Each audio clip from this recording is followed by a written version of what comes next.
Let's talk about your boy Moon Knight. All right. Let me pull this up here. Okay, so Marvel says that there are plans for Moon Knight to return in the MCU, but not for a Moon Knight season 2. So a lot of fans were questioning why wouldn't they do Moon Knight season 2? Um, Jerry, why do you think the MCU would not do a Moon Knight season 2, and why they would maybe want to involve him with other characters and rosters and stuff like that?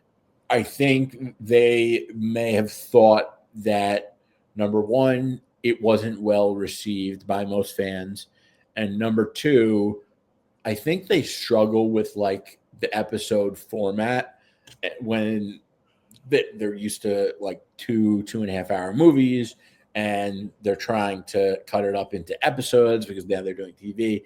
And I don't think they've kind of nailed their formula on the format.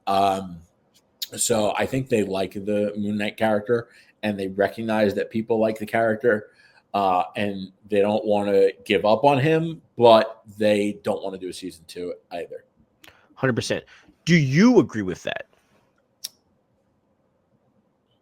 As much as I want a season 2, yes, I agree.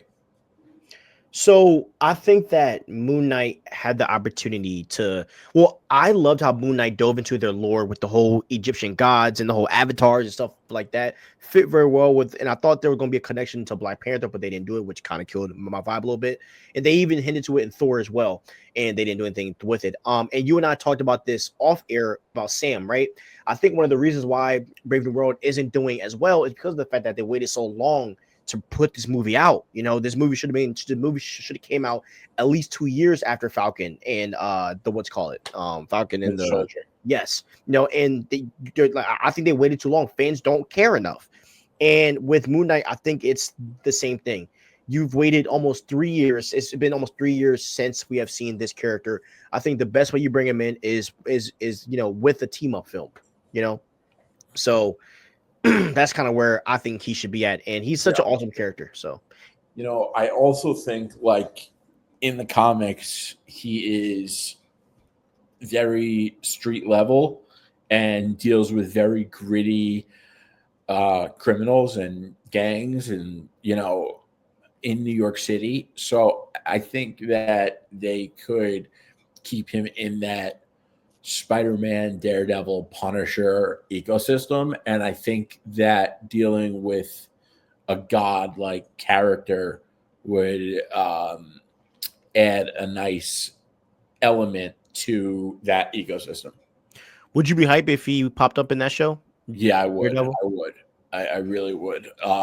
Dude, I know you it's on your list, but like that Jed McKay run, bro, is incredible, and you will see like how well Moon Knight works as a street level character. Mm-hmm.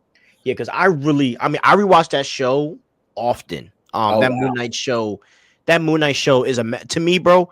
That show's a masterpiece. I really do think it's a masterpiece. I really do. And the music, oh my gosh, like the way that they blended that Egyptian style music with like current, it was. I mean, that is the best show that they've done. That is, I agree. And Oscar Isaac is a great actor. I mean, the way he's acting out these different personalities, it's talk about range. Talk about range, right? Yeah. Dude is shit. He was supposed to, and they were making a Metal Gear Solid movie, and he was going to play the main character, Solid Snake. Do you know something else also hilarious? He was supposed to be Doctor Strange. I didn't know that. Yep. So he was in talks to take Doctor Strange before Benedict, bro. That's crazy. And he would have been a good Doctor Strange. Oscar Isaac could really act like a lot in like a lot of roles. And it would be funny. I mean, he also voices Miguel O'Hara in Spider-Verse too. They love him. That I know. He killed it. He killed it. Yeah. He be working, bro. Bro be getting a lot of work. Yeah. He's in a lot of ways, he's kind of like Pedro in the way they came up and the brands they worked with and all that.